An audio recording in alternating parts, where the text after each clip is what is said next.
Hello, we welcome everyone. Belén has an agenda for cultural landscape, green, and resilient 2025. With CP30, Brazil is reclaiming its historic role in global sustainability debates and the international seminar Belem Cultural Landscape, Strategies for a Green, Inclusive, and Sustainable City, held in April 2023 and organized by UFPA's Le Corps with broad institutional support, brought together society, public authorities, and private actors around a shared commitment to Belem's cultural landscape, its territorial and social diversity, and its strategic role in the Amazon basin. Members of ICOMOS Brazil and ICOMOS International contributed by highlighting the heritage dimension of cultural landscapes, the paradigm of the historic urban landscape, HUL, and the need to overcome traditional central area boundaries by integrating the surrounding environment, Amazon islands, and areas of environmental interest.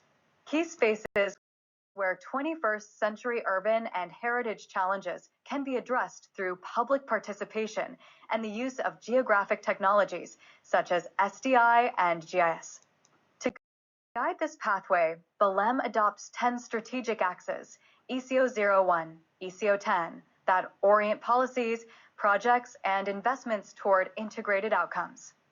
The first axis, a robust normative framework, aligns municipal instruments with national commitments and international agendas, clarifying standards for climate adaptation, ecosystem restoration, heritage conservation, land use, and environmental justice.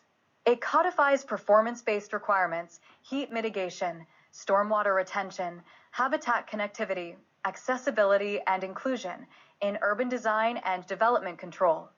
The second axis, identity and memory, acknowledges that Belem's competitive edge lies in the interplay of natural and cultural heritage, its rivers and igarapes, its mangroves and markets, its festivals and foodways, its tangible architecture and intangible practices. Protecting, interpreting, and activating this heritage is not nostalgic.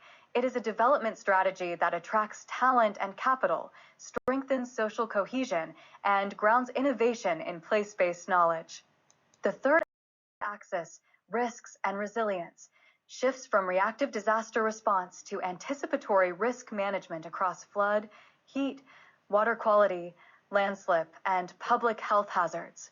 It emphasizes preventive nature-based solutions, early warning, neighborhood protocols, and climate-resilient standards for public facilities and essential services. The fourth axis, eco-efficient urban design, translates bioclimatic and water-sensitive principles into everyday projects, shade, ventilation, permeable surfaces, native plantings, and materials with low embodied carbon, so that's streets, squares, schools, markets, and housing reduce energy and water demand while improving comfort and health.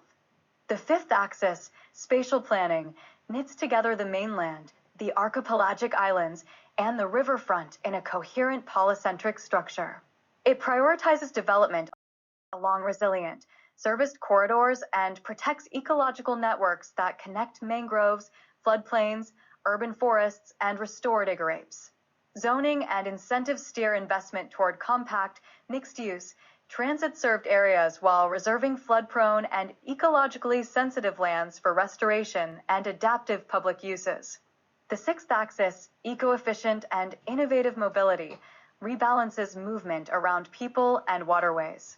It electrifies high-capacity buses and BRT, expands ferry and water bus services, establishes safe cycling and walking grids, and introduces low-emission zones around the historic center, CHB, schools, and health facilities.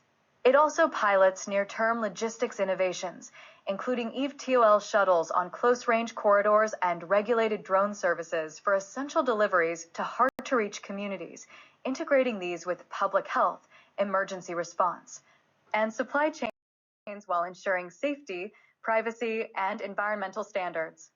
The seventh axis, sustainable public equipment within a high-functioning urban ecosystem, positions schools, clinics, markets, and cultural centers as anchors of neighborhood resilience.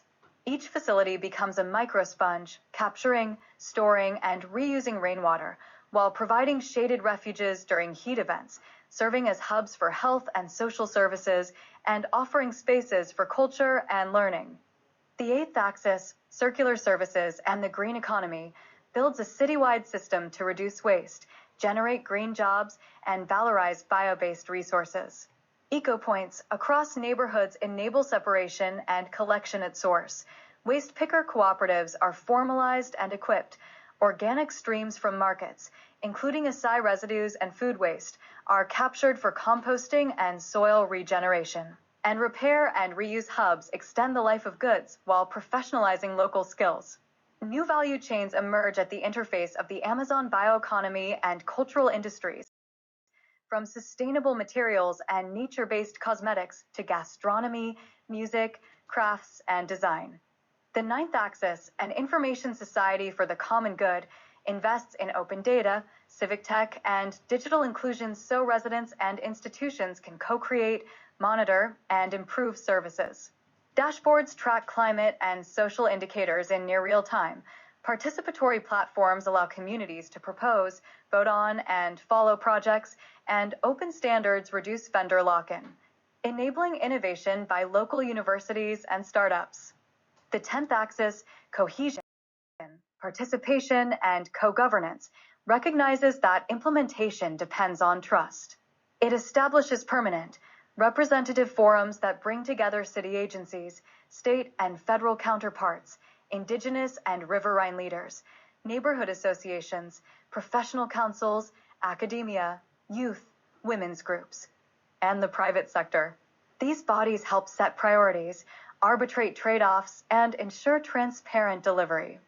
Together with Belem's invitation at COP30, we want to join in a retrofit revolution where blue-green infrastructure, inclusive mobility, circular economies, and cultural vitality form the backbone of a resilient and just urban future in the Amazon and across the tropics.